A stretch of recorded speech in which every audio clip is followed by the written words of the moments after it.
All right, so today we're going to go over Brick's grand jury paperwork from October 2024. Little did everybody know, in October 2024, the grand jury was meeting, coming up with a federal indictment on Brick.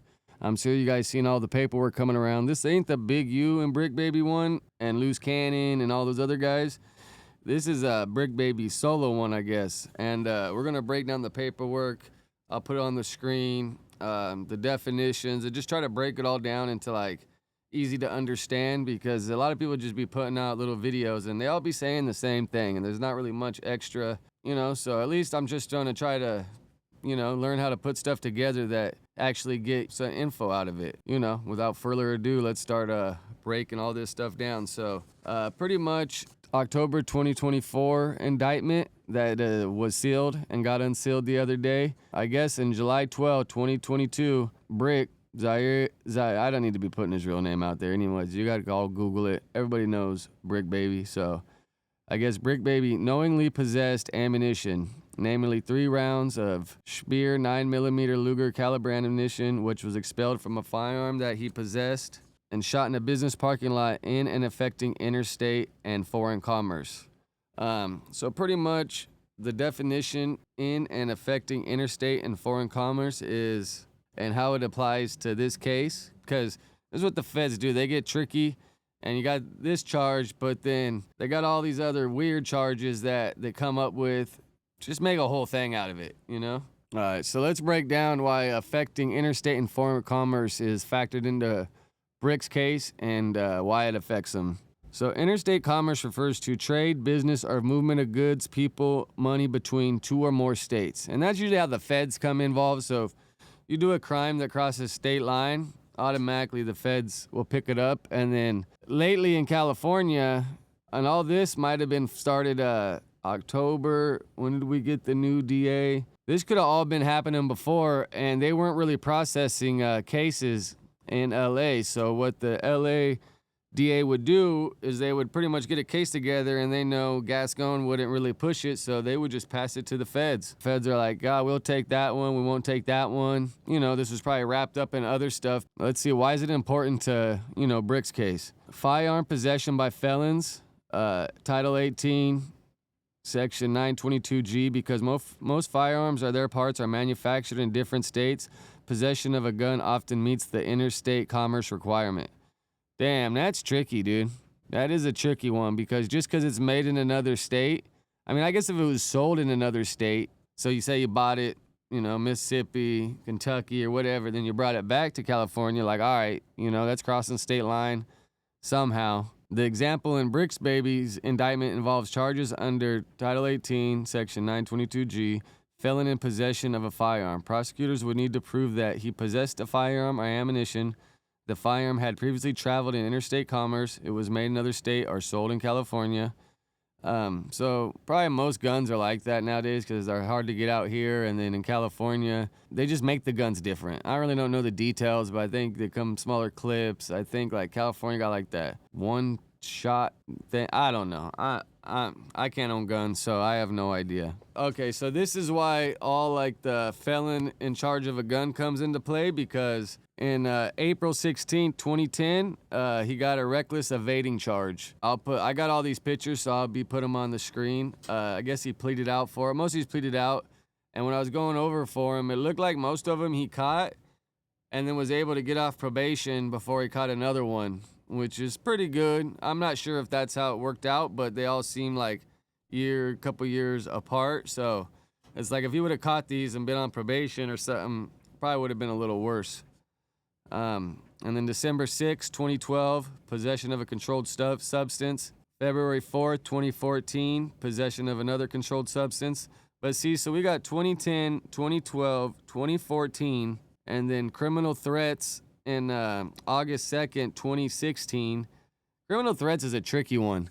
All it takes is for you to like, I'm gonna do something to you, or I'm gonna, and then most people shake it off like, whatever, bro, I'll see you when I see you. If someone gets scared and they're like, oh, I'm in fear for my life, that's a charge, dude. I've seen people that got struck out for that. They had, you gotta have 2 violent felonies to get a strike or whatever, like a violent felony for the first 2 strikes, like 1 each or whatever. And then the third felony can be anything. So that's why you hear the stories of like, I stole a Snickers bar and I got struck out. With some guy one time that he didn't pull over for like 2 exits because he's on the freeway. You know, he's probably thinking like, shit, am I going to run or whatever? He ended up pulling over. They ended up striking the dude out because they said he was evading. And then the last one, he had a robbery charge October 7th, 2020. Yeah, I'm not sure. The robbery, is that what he was in the county for those 4 years? I thought that one, yeah, I guess that makes sense. I mean, the 2020 criminal threats, I'm not really sure, but I got all those. I'll put them on the screen. And then, all right, so we got count 2. So he has 2 counts for this grand jury indictment from October 24. All those were the reason why he's not allowed to have it. The gun and the ammunition, because he's a felon for those reasons. All right, so count 2 is Title 18, Section 922G1. They raided his house. Okay, so this is June 23rd, 2023. They raided his house and they found him with the following firearms, ammunition, each and affecting interstate and foreign commerce. So, yeah, I guess he was probably getting these from out of town. They're making it seem like, which, I mean, they're so hard to get here. We just covered that's what people do. So the first thing he got caught with was a Ruger 380. The second thing he got caught with was a Connect model TP 9SF 9mm pistol. The third one he got caught with was a Radom model Hell Pump 5.56, and then approximately 26 rounds of 9mm ammunition, approximately 32 rounds of 5.56 ammunition, approximately 6 rounds of 380 ammunition, approximately 31 rounds of 5.56, approximately another 36 rounds of 5.56. These are all different brands. I'm not really going to say the brands. One's Hornby, one's Remington, one's some Italian name. The other one was 32 rounds of Salt Lake City, or rounds of Lake City. So just a bunch of bullet brands. Probably get them wherever they can get them from. So yeah, he had 3 straps and a bunch of ammunition. And then it goes in to break down the same 5 charges of why he's a felon, why he can't possess those. So then, yeah, they break down the forfeiture allegations. And I got these. I Googled them, so I'll put them on there, pretty much what it means. It's just pretty much a bunch of legal babble saying if you made money from any of these transactions and they can prove that you bought anything from these transactions, then they're going to take it.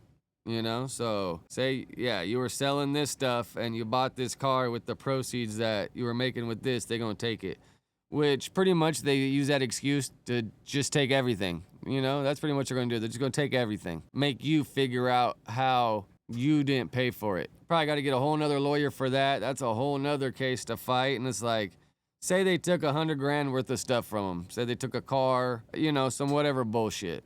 Now, this lawyer cost you $50,000-$60,000 to fight him to get it back, and it takes a couple years. Now that car's old, been sitting, all the stuff they had is outdated, unless it's like super valuable. Okay, keep it, but what are you gonna give me something? You know, like put that money on my books or something, dude. Like, say you got a $100,000 car, they take it. They should just be like, all right, do you want to fight us in court to get it back, or we'll give you, you know, I don't know, 5%, 10% of the total value, and we'll just put the money on your books.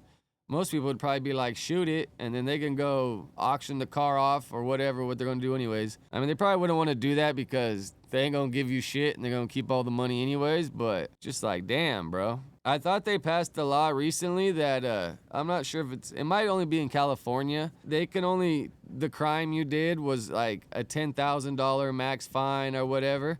They can only take $10,000 from you, equal to the amount of whatever the crime or whatever you did, restitution or fines or whatever. So it's not like, oh, this could only be like a $10,000, $20,000 fine, case or whatever, and then you come take my house and all my cars, which equal, you know, $1 million or whatever. And it's like they just took everything for a smaller amount. When it's like now, I think it was a few years ago that they can only take up to whatever, you know, the fine or the restitution or whatever is. So, I mean, that kind of makes sense. Like, it's going to take everything worked and hustled for? Like, come on, you're just gonna put him back in the same position to try to get it all back, dude. Oh, I wanted to cover something else too. Everybody, and including me, was just like, damn, dude, Brick's going through it because he was just, we could all see it, bro. He was taking the blues, the 30s, whatever you want to call it. And at the end, he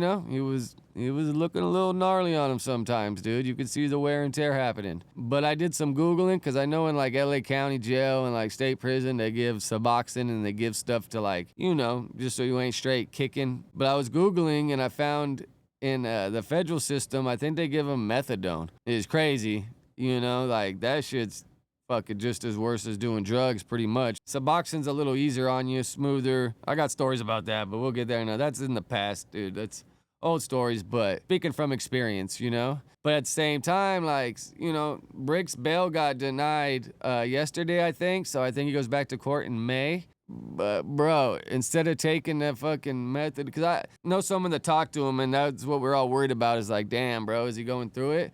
And word is that, they gave him something to help him out. So that's what made me start Googling and finding out, all right, what the fuck did the feds give him? And it was saying methadone. What I was going to say is, fuck, bro, it would have been better for him just to fucking say, fuck it, bro. I'm off the streets. I'm going cold turkey. Because say he does get bail in a month or two, you would rather get out and be clean. Like, what's up, bro? Like, I'm ready, dude. In the right mind state. I'm fucking healthy again. Rather than getting out with that addiction and, bro, those things ain't cheap nowadays. It's hard to catch a habit. You're gonna break the bank. Just say you're spending, if you chasing the nod, you're gonna be spending quite a bit, dude. But what my moral of the story is everything that you're spending on that, or you were spending on that, now you could pay your lawyer and your bail payments and whatever payments you have. But if you get out and they just kick you free and you've been taking methadone, and they just kick your ass out, and 24 hours, 12 hours, you're fucking withdrawn, you're gonna go find those beans again, bro. You're gonna go find a 30 to make yourself feel better. Starts the whole process over again. If there's any advice I could give him telepathically or however the fuck, hopefully he realizes himself, the main thing is take advantage of being in there and being able to get off that shit and go through it there without anybody around you watching than trying to do it out here. That shit's rough. That shit's rough. So with that being said, I just kind of wanted to go over the case, break down his charges, put some definitions out there so you could just see him on the thing. Like, comment, subscribe. Let me know what y'all think.